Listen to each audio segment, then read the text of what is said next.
हमने अभी तक पढ़ा था कि वो अपने बारे में बताता है कि हमने हमारे साथ क्या हुआ, कितना हमने सेक्रीफाइस किया, कितने लोगों ने किया, और उनके कुछ नाम भी वो बताता है। और उसके बाद फिर वो कहता है कि हमारे साथ अब तक क्या हुआ, वो सारी घटनाएं बताता है। तो उसके बाद हम कहते हैं इन लाइफ, जीवन में, एवरी मैन हैज़ ट्विन ऑब्लाइजेशंस, यानी हर आदमी के जीवन में लगभग दोहरा ऑब्लाइजेशन बोलते हैं, जैसे जिम्मेदारी हो या फिर उसके पास उसके ऊपर तो कहते हैं उसके साथ डबल जिम्मेदारी उसके कंधों पर हो जाती है जीवन में। ऑब्लाइजेशंस टू हिज फैमिली और to his parents, to his wife and children, and he has no obligation to his people, his community, his country. तो सबसे पहले वो कहता है कि obligations to his family, responsibility, जिम्मेदारी। सीधे बैठ रहे, ये तरीका नहीं है बैठने का। तेरे पास जब किताब है तो इसको बुक इस पर रख, बेंच उसके पास नहीं किताब, ये तो अपनी सीधी रखनी, जैसे ये बैठे और बैठे, तू भी कैसे बैठ। तो वो क्या कहता है, ऑब्लाइजेशंस टू हिज फैमिली, यानी उसके परिवार की जो जिम्मेदारी होती है, टू हिज पेरेंट्स, अपने माता पिता की, to his wife and children, अपने बीवी बच्चों की, and he has an obligation to his people, और एक जिम्मेदारी होती है अपनी उसकी खुद के लोगों की, यानी परिवार से अलग जो लोग होते हैं, अपने गांव के, शहर के, देश के, उनकी। हिज कम्युनिटी, अपने समाज की, हिज कंट्री, अपने देश की, in a civil and a human society, यानी एक सभ्य और मानव की जो समाज की एक सामाजिक सोसाइटी बोलते हैं समाज को, यानी समाज को। Each man is able to fulfil those obligations according to his own inclinations and abilities, यानी वो क्या कहता है कि हर आदमी जो उसकी जिम्मेदारी में है उनको पूर्ण रूप से अपनी बलबूते पर वो जितनी उसकी जिम्मेदारी हो सकती है, जितनी उसके अंदर ताकत और क़ुव्वत होती है, एबिलिटी होती है, उसके अकॉर्डिंग वो उनको फुलफ़िल करने की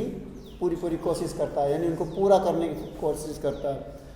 तो बोलता है each man is able to fulfil those obligations, यानी हर आदमी उन ऑब्लाइजेशंस को, उन उद्देश्यों को, उन जिम्मेदारियों को पूरा करने की कोशिश करता है अकॉर्डिंग टू हिज ऑन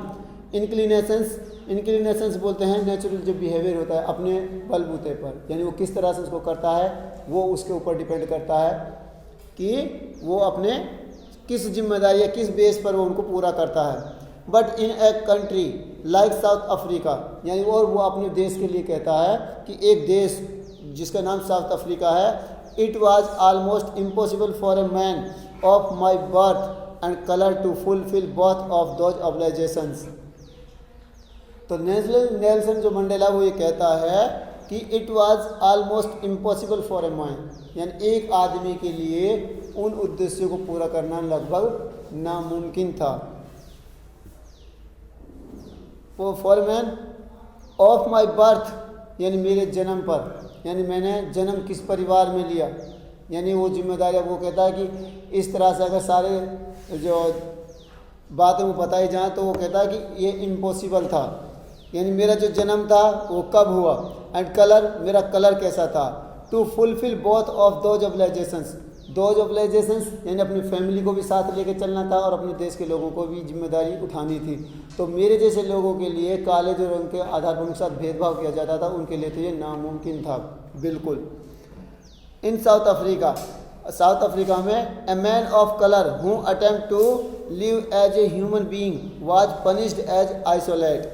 यानी वो क्या कहता है अगर मेरे जैसे आदमी हैं कलर के आधार पर उनका जीना उस देश में कुछ कहते हैं ना कि हम अंदाज़ा लगाया जाए कि हमारे जैसे लोग काले रंग के वहाँ कैसे रह सकते हैं, उसका अंदाज़ा लगाता है वो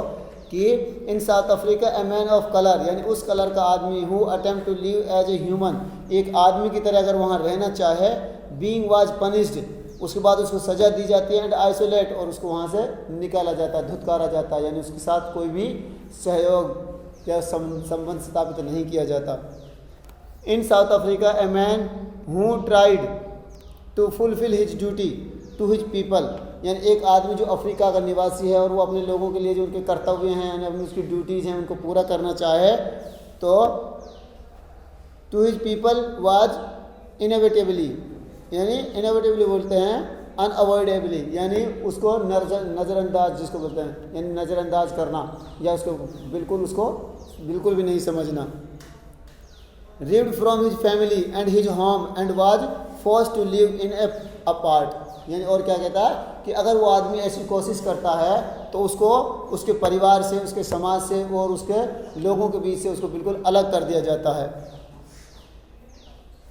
रिव्ड from his family and his home, यानी अपने परिवार से, घर से, and was forced to live, और उसको मजबूर किया जाता जीने के लिए, ए लाइफ, एक जीवन, अपार्ट बोलते बिल्कुल अलग, यानी एक ऐसा जीवन जो हम हमारे लोगों के साथ नहीं जी सकते। At twilight existence of secrecy and rebellion, यानी एकदम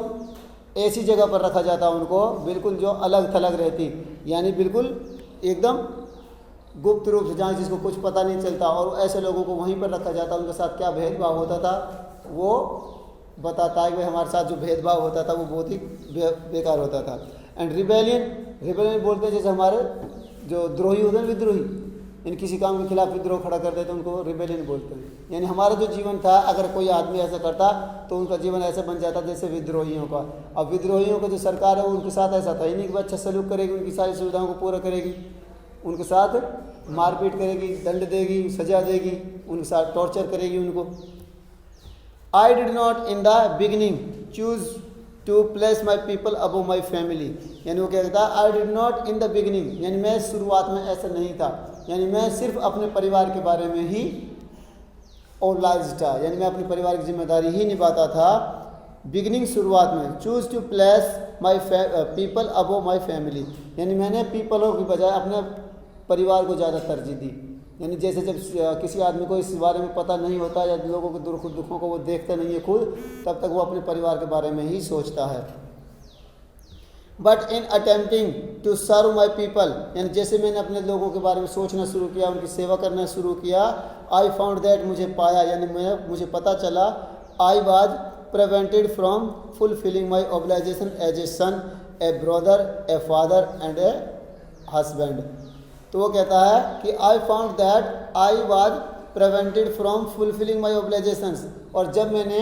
अपने आप को पाया कि मैं अपनी जो ऑब्लाइजेशंस हैं उनको फुलफिल कर रहा हूँ, उनको पूरा कर रहा हूँ, कैसे, एज ए सन, यानी एक बेटे के नाते पर, एक ब्रदर भाई के नाते, एंड फादर पिता के नाते, एंड ए हस्बैंड और एक पति के नाते। यानी वो जब अपनी सारी हकीकत को पूरा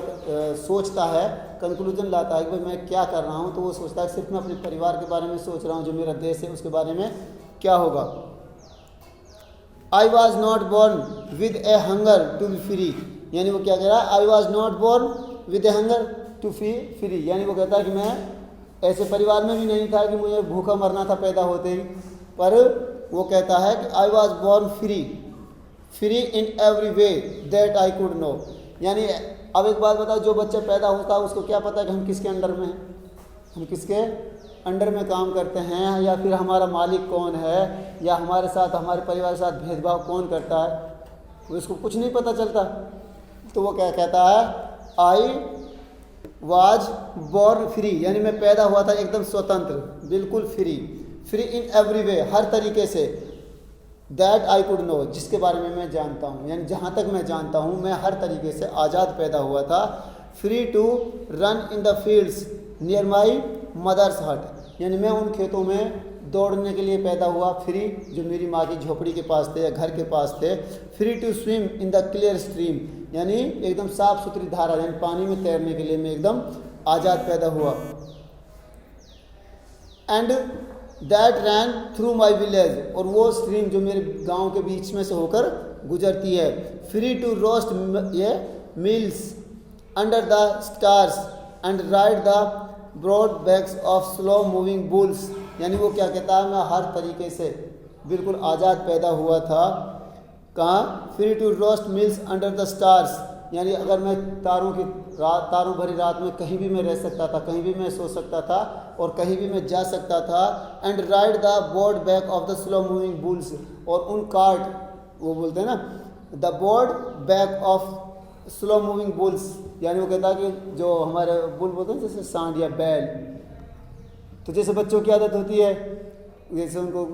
चराने के लिए लेके जाते हैं या उनको पानी पिलाने के लिए उनकी पीठ पर सवारी करते हैं। तो वो कहता है कि मैं उस चीज़ के लिए भी आसानी से यानी बिल्कुल फ्री पैदा हुआ था, मैं उनके ऊपर घूम सकता था, उनकी सवारी कर सकता था, उनके पीछे जा सकता था और कुछ भी मैं कर सकता था, यानी मैं हर तरह से फ्री था। As long as I obeyed my father and abided by the customs of my tribe, यानी एज लॉन्ग एज, जैसे कि मुझे याद है, आई ओबे माई फादर, यानी मैं अपने पिताजी की आज्ञा का पालन करता, and abided by the custom of my tribe, और जो मेरे ट्राइब यानी बोलते हैं जाति या जनजाति जो मेरी थी उसके जो कस्टम्स थे, रीति रिवाज थे, उनके अकॉर्डिंग ही मैं चलता था। यानी ऐसा नहीं था कि जो मेरी जाति के जो रूल रेगुलेशन थे उनको मैं फॉलो नहीं करता था। जब वो अपने पिताजी का आज्ञाकारी से था तो उसके पिताजी भी तो उन्हीं कस्टम के अकॉर्डिंग काम करते थे, तो वो कहता था मैं उनको पूर्ण रूप से पालन करता था। I was not troubled by the law of man और गॉड, यानी वो क्या कहता है, आदमी का जो नियम था, यानी जैसे कि आदमी का नियम होना चाहिए आदमी के साथ, यानी दूसरे आदमी के साथ कैसा वो बिहेव करता है उसी हिसाब से, और गॉड यानी खुदा के रूल और रेगुलेशन के अकॉर्डिंग, और जो मानवता होती है उसके रूल और रेगुलेशन के अकॉर्डिंग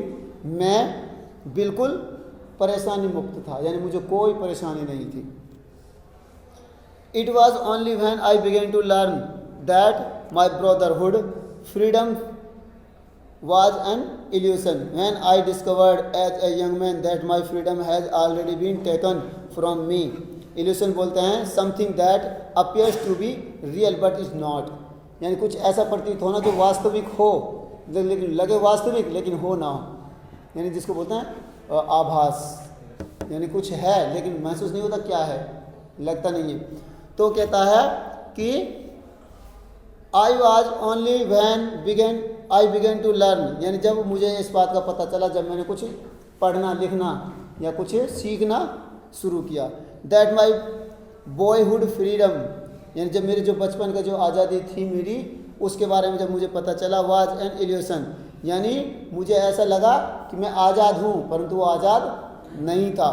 व्हेन आई डिस्कवर्ड, जब मुझे पता चला, एज ए यंग मैन, जब मैं जवान हुआ,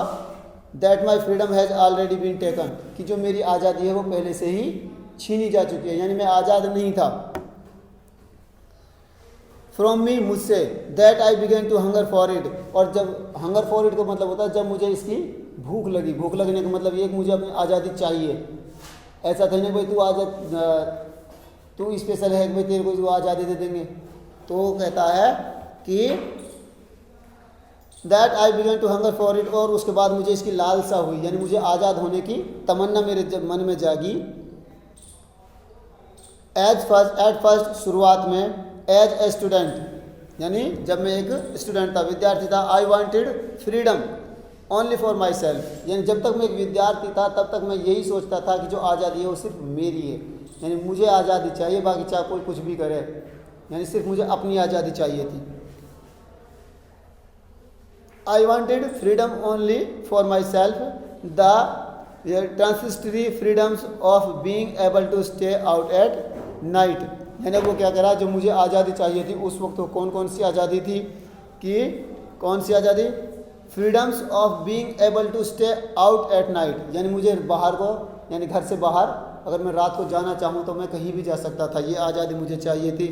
रीड, पढ़ने की आज़ादी, वही व्हाट आई प्लीज्ड, यानी जो मुझे अच्छा लगता उसकी आज़ादी। And go where I choose, और जहाँ मैं जा सकता था, यानी जहाँ मेरी इच्छा होती वहाँ मैं जाने की आज़ादी। लेटर, बाद में, एज ए यंग मैन, जब मैं जवान हुआ, इन जोहान्सबर्ग, यानी ये साउथ अफ्रीका का एक शहर है। तो वो कहता है कि मुझे जोहान्सबर्ग में जब मैं जवान हुआ तो वहाँ वो क्या कहता है, आई yearned for the basic of the honorable freedoms of achieving my potential of earning my keep, यानी वो क्या कहता है, जैसे बचपन में बाहर घूमने की या इधर उधर जाने की जो कहता है वो मुझे आज़ादी चाहिए थी, लेकिन जब मैं बड़ा हुआ उस वक्त मैं जोहान्सबर्ग शहर में था, तो वहाँ जो मुझे आज़ादी चाहिए थी वो क्या थी, कि I earn for the basic of the honourable freedoms of achieving my potential of earning my keep, यानी वो क्या कहता है कि मैं उस वक्त मेरी जो आज़ादी थी वो ये थी कि मैं कुछ भी अचीव करूं, यानी कुछ भी मैं उपलब्धि हासिल करूं, वो मुझे पूरी आज़ादी होनी चाहिए। भाई मैं बिना किसी रोक टोक के कोई भी काम कर सकूं या कोई भी काम मैं पूरा कर सकूं या कोई भी उपाधि, कोई भी अचीवमेंट मैं हासिल कर सकूं। Achieve my potential of earning my keep, यानी और मैं कुछ जो कुछ कमाना चाहूँ वो मेरे साथ, मेरे पास, मेरी जेब में ही होना चाहिए। मुंह धो के आ जा।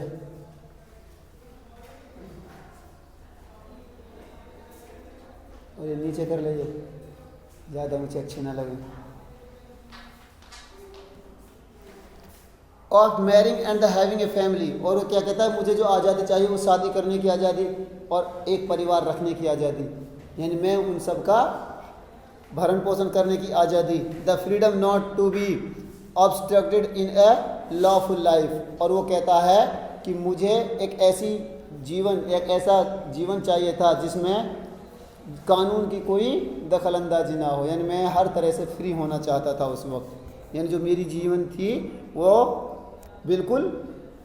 ऐसी होनी चाहिए थी जैसे सब लोग आराम से जीवन जी सकते थे, यानी कि कहीं भी जाने की आज़ादी, कुछ कमाने की आज़ादी, कुछ करने की आज़ादी, कुछ पढ़ने की आज़ादी और अपना परिवार रखने की आज़ादी। यहाँ तक कि वो टोटली सब कुछ कहता था कि मुझे होल फ्रीडम चाहिए, यानी संपूर्ण आज़ादी चाहिए। बट देन, परंतु तभी आई स्लोली सा, मैंने धीरे धीरे देखा क्या, that not only was I not free, यानी जब धीरे धीरे मैं और समझने लगा लोगों को, मैंने हिसाब किताब देखा, यानी उनके साथ जो कुछ बर्ताव किया जाता था उसके अकॉर्डिंग, तो मैंने सोचा जब ये ही आज़ाद नहीं है तो मैं कहाँ से आज़ाद हो जाऊँगा, यानी मैं भी तो इन्हीं के साथ हूँ। But my brothers and sister were not free, और वो कहता है कि ना तो मैं आज़ाद था, जब मैं आज़ाद नहीं हूँ तो मेरे भाई बहन कहाँ से आज़ाद हो जाएंगे। तो वो कहता है हम कोई भी आज़ाद उस वक्त नहीं था। आई सा दैट, मैंने देखा कि it was not just my freedom, यानी ये मेरी आज़ादी नहीं थी। दैट वाज ये कर्टेल्ड बोलते हैं रिड्यूस, किसी चीज़ से मना करना, यानी कि हर चीज़ से मुझे मना की जाती थी, ये कोई आज़ादी थोड़ी है, यानी कि हर चीज़ में दखलंदाजी दी जाती है, ये आज़ादी नहीं थी। But the freedom of every one who looked like I did, यानी और उन सब की आज़ादी जो मेरी तरह दिखाई देते थे और मेरी तरह ही कुछ काम करते थे, सब वो गुलाम थे। That is when I join the south African national Congress, और उसके बाद उसने जो अफ्रीकन नेशनल कांग्रेस थी ANC, उसको ज्वाइन कर लिया उस पार्टी को। And that is when the hunger of my own freedom became the greater hunger for the freedom. अब वो क्या कहता है, जो मेरी खुद की आज़ादी के लिए जो मेरी भूख थी, यानी मुझे आज़ाद होना है, अब वो भूख और ज़्यादा बड़ी हो गई और उस भूख में मेरे देश के लोग भी शामिल हो गए। यानी अब मुझे ही आज़ादी नहीं चाहिए थी, अब मैं एक सोचता था कि जो मेरे देश के लोग हैं वो भी आज़ाद होने चाहिए।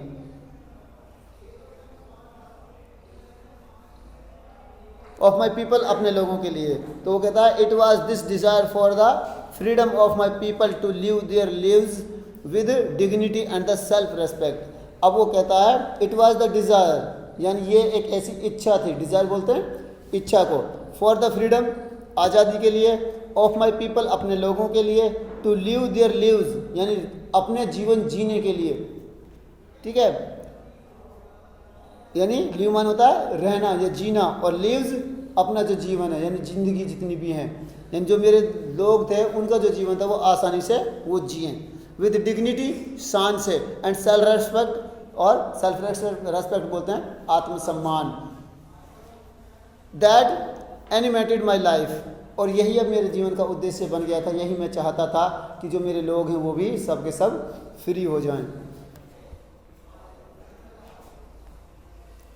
That transform a frightened young man into a bold one, यानी वो क्या कर रहा है कि शुरुआत में मैं एक फ्राइटेंड मैन था, यानी मुझे डर लगता था हाल से, हकीकत से, यानी जो कुछ होने वाला था उससे, और अब वो क्या कहता है, ट्रांसफॉर्म कहते हैं बदलना, यानी transform a frightened young man, यानी एक डरा हुआ जवान आदमी बदल गया किसमें, into a bold one. Bold कहते हैं जो आदमी किसी से डरे ना, यानी निर्भय जिसको बोलते हैं। That draw a law ability abiding attorney to become a criminal, और जब आप किसी काम को लेकर, किसी मुद्दे को लेकर सरकार के खिलाफ जाते हो तो आपको ऊपर धारा लगती है क्रिमिनल की, लगती है ना, यानी सरकार के जो नियम रूल रेगुलेशन का पालन नहीं करता तो वो क्या होता है, उसको बोलते हैं रेबल, विद्रोही। ठीक है, तो वो अब क्रिमिनल, जो क्रिमिनल की लिस्ट में शामिल हो गया जब उसने सरकार के जो रूल रेगुलेशन की पालना करने से मना कर दिया था। That turn a family loving husband into a man without A home, यानी वो क्या कहता है, एक ऐसा आदमी जो परिवार से मोहब्बत करता था, परिवार की देखभाल करता था, यानी उसको परिवार चाहिए था, और turn a family loving husband into A man, यानी एक ऐसा पति जो अपने परिवार से बहुत मोहब्बत करता था, अपने बच्चों से, बीवी से प्यार करता था, वो बदल गया किसमें, like a man without home, यानी एक आदमी बिना घर के, यानी बेघर हो गया, यानी उसको घर से बाहर भेज दिया गया। बाहर भेजने का मतलब ये नहीं कि उसको देश से निकाल दिया, यानी उसको सरकार ने अपने अंडर में ले लिया, यानी उसको जेल में ठूस दिया। That was a life loving man to live like a monk, यानी वो कहता है कि एक ज़िंदगी से प्यार करने वाला जो आदमी अब वो ज़िंदगी जी रहा है एक मॉन्क की, मॉन्क कहते हैं भिक्षु को, यानी फ़कीरों वाली ज़िंदगी, यानी उसका कुछ भी नहीं है। तो वो कहता है कि एक जो ज़िंदगी से प्यार करने वाला आदमी था, अब उसको ज़िंदगी जो वो जी रहा है वो ऐसी ज़िंदगी जी रहा है कि जो मॉन्क भिक्षुओं की होती है। भिक्षुओं की कोई ज़िंदगी नहीं होती, उनको सुबह मिल जाए शाम को मिल जाए, बाकी कुछ भी नहीं है, यानी उनकी जो सुख सुविधाएँ उनका कोई उनको इंटरेस्ट नहीं होता उनमें। I am no more virtuous और self sacrificing than the next man, यानी वो कहता है I am no more virtuous, यानी अब जो मेरे गुण थे, जो मेरे अंदर जो क्वालिटीज़ थी, वो क्वालिटी अब मेरे अंदर नगण्य थी। नगण्य का मतलब होता है उनकी कोई गिनती नहीं थी। क्वालिटी तो मेरे अंदर थी, लेकिन सरकार के जब खिलाफ में चला गया तो अब मेरे जो गुण थे वो सारे दोष बन गए। और सेल्फ सेक्रीफाइसिंग, और जो मैंने अपना खुद का बलिदान दिया, यानी अपने त्याग किया, देन द नेक्स्ट मैन, अगले आदमी के तौर पर, यानी एक आदमी जो अब तक अपने जीवन से ही प्यार करता था, अब उसने अपने जीवन को दूसरों का जीवन बना लिया, यानी मैं जब तक रहूँगा मैं इनके लिए अपना काम करता रहूँगा, उनके लिए उनके साथ खड़ा रहूँगा। बट आई फाउंड दैट, परंतु मैंने पाया, I could not even enjoy the poor and the limited freedoms I was allowed when I knew my people were not free, यानी वो क्या कहता है, बट आई फाउंड दैट, जब मुझे पता चला, I could not even enjoy the poor and the limit freedoms, यानी वो कहता है, पुअर कहते हैं छोटी मोटी सुविधाएं, और लिमिटेड जिसमें बाधा लगी हो, यानी आप लिमिट क्रॉस नहीं कर सकते। तो वो कहता है जो मेरी लिमिटेड और छोटी छोटी जो ज़रूरतें थी उनको भी हम पूरा नहीं कर पाते थे ढंग से अपने फ्री होकर, तो वो कहता है कि I could not even enjoy the poor and the limited freedoms, यानी हम उन छोटी छोटी सुविधाओं को जो बंधनों में बंधी हुई थी उनको भी हम पूरा नहीं एन्जॉय कर रहे थे। आई वॉज अलाउडेड, और मुझे ये I was allowed when I knew my people were not free, और मुझे उन चीज़ों की इजाज़त दे दी गई कि तुम इन चीज़ों को आराम से ले सकते हो, परंतु तुम्हें अपने लोगों के बारे में भूलना होगा। यानी जो कहते हैं ना कि जो लीडर होता है सरकार उसको पकड़ती है, यानी तुम्हें क्या लेना है किसी से, तुम अपनी ज़रूरतें बताओ, तुम अपनी ज़रूरतों को लो, बाकी इनको छोड़ो। कहते हैं ना नेता कोई पकड़ ले, जब नेता खरीद लिया तो लोग तो उसके साथ साथ अपना आप बिक जाते हैं। तो वो क्या कहता है, फ्रीडम इज इंडिविजुअली, यानी individual, the chain on anyone of my people were the chain on all of them, यानी वो क्या कह रहा है, वो फ्रीडम्स जो शायद दिखाई नहीं पड़ रही थी उस वक्त मुझे, या जो जिनकी मुझे पेशकश की गई थी, वो the chain on anyone of my people, यानी उनकी जो चैन यानी जंजीरें जो थी वो मेरे किसी न किसी लोगों पर वो पड़ी दिखाई देती थी। यानी वो कहता था चलो मैं तो फ्री हो जाऊंगा, लेकिन फ्री में अपने लोगों के साथ ही होऊंगा, क्योंकि मेरे जैसे लोग हैं जो मेरे ही लोग हैं, अगर वो फ्री नहीं है तो मैं फ्री होकर भी फ्री नहीं रहूँगा। यानी मैं अपनी सुविधाएं ले लूँ तो भी मैं अपने अंदर से फ्री नहीं रहूँगा, बाकी मैं बाहर से अपनी सारी ज़रूरतों को पूरा कर सकता हूँ। My people were the chain on all of them, और मुझे ऐसा लगता था कि अगर किसी एक पर जो बंदिशें थी तो मुझे लगता था कि सबके ऊपर वो बंदिशें लागू थी। Were the chain on all of them, the chain on all of my people were the chain on me, और वो कहता है कि जो वो चैन मेरे लोगों पर मुझे दिखाई पड़ रही थी वो चैन सभी मेरे ऊपर थी। तो इसका कहने का मतलब ये है कि जो लोगों का जो उद्देश्य था उसने अपना उद्देश्य बना लिया, और जो उसका खुद का उद्देश्य था वो लोगों के लिए सेट कर दिया कि भाई अगर मुझे चाहिए तो मेरे लोगों को भी चाहिए, अगर मेरे लोगों को नहीं मिलता तो मैं भी नहीं लेता, उसका ये टारगेट हो गया था। आई न्यू, मैं जानता था दैट कि the oppressor must be liberated just as surely as the oppressed, यानी ऑपरेस कहते हैं दमन करना, यानी ऑपरेसर दमन करने वाला, यानी किसी का हनन शोषण करने वाला। मस्ट बी लिबरेटेड यानी वो आज़ाद है, यानी वो तो खुद आज़ाद है किसी के ऊपर भी कुछ भी अत्याचार करने के लिए, कुछ भी सुविधा लेने के लिए, but just as surely as the oppressed, यानी जैसे सिर्फ वो अत्याचार करने के लिए आज़ाद है। यानी अगर वो अत्याचार नहीं करेगा किसी के ऊपर, और जब तक वो अत्याचार करता रहेगा तो उसकी जो खुद की सुविधाएं वो अपने साथ उनको नहीं भोग सकता, यानी क्योंकि उसका जो सारा टाइम है वो उन लोगों को दबाने में ही चला जाता है। वो अपनी सुविधाओं को भूल जाता है कि भाई मैं इंसान हूँ, मुझे खाना है, पीना है, रहना है, सहना, मेरी भी शौक़ है, मौज है, मैं उनको पूरा करूँ, परंतु वो उसमें उलझ जाता है कि इन लोगों को कंट्रोल कैसे किया जाए। तो उसकी खुद की सुविधाएं ख़त्म हो गई दूसरों की सुविधाएं ख़त्म करने में।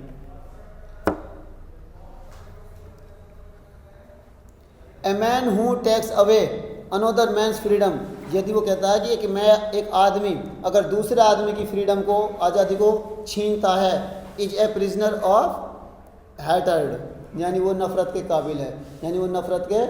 लिए है, वो प्रिजनर बोलते हैं जेली को, यानी वो एक ऐसा जेली है जिसको दूसरे लोगों की नफ़रत झेलनी पड़ेगी, यानी वो इंसान नहीं है। He is locked behind the bars, यानी उसको बार बोलते हैं सलाखें, यानी जिसकी जो जेल बोल देते हैं, तो यानी उसको सलाखों के पीछे धकेल दिया जाता है। Of prejudice and the narrow mindedness, prejudice बोलते हैं, a strong dislike without any good reason, यानी एक ऐसा काम, यानी बिना किसी कारण किसी को भी आदमी को उठाकर जेल में डाल दो, यानी शक के आधार पर, कोई दिक्कत नहीं है। एंड नैरो माइंडेडनेस, नैरो बोलते हैं संकीर्ण, यानी छोटी सोच के आधार पर, यानी अगर वो आदमी कुछ कहता है और उसको कि इसके ऊपर कुछ शक है तो उसको आदमी को कहीं से भी उठाओ ज़बरदस्ती और डाल दो उसको एक ऐसी जगह जहाँ पर वो कुछ कर ना पाए। I am not truly free if I am taking away someone else freedom just as surely as I am not free when my freedom is taken from me. तो अब वो क्या कहता है समझाने के लिए, I am not truly free, यानी अगर वास्तविक रूप से देखा जाए तो मैं आज़ाद नहीं हूँ, मैं फ्री नहीं हूँ। इफ़ यदि आई am taking away someone else freedom, यदि मैं किसी की आज़ादी को छीनता हूँ या मैं उसकी आज़ादी को का हनन करता हूँ, just as surely as I am not free, और उसी तरह से मैं भी आज़ाद नहीं हूँ या मैं भी फ्री नहीं हूँ, when my freedom is taken from मी, जैसे मैं किसी की आज़ादी को छीनता हूँ किसी भी तरीके से, तो ऐसे ही मुझसे भी मेरी आज़ादी छीन जाएगी। यानी कहने का मतलब है जैसे को तैसा, यानी जैसा मैं करूँगा किसी के साथ वैसा ही मेरे साथ होगा। The oppressed and the oppressor, यानी वो दमन यानी शोषण और शोषण करने वाला,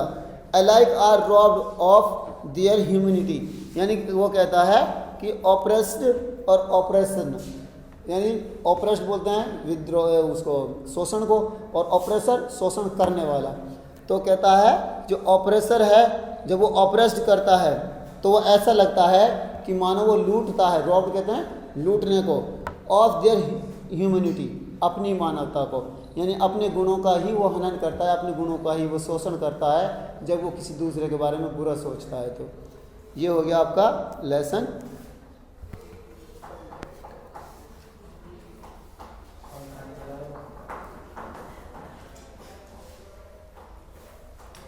ठीक है।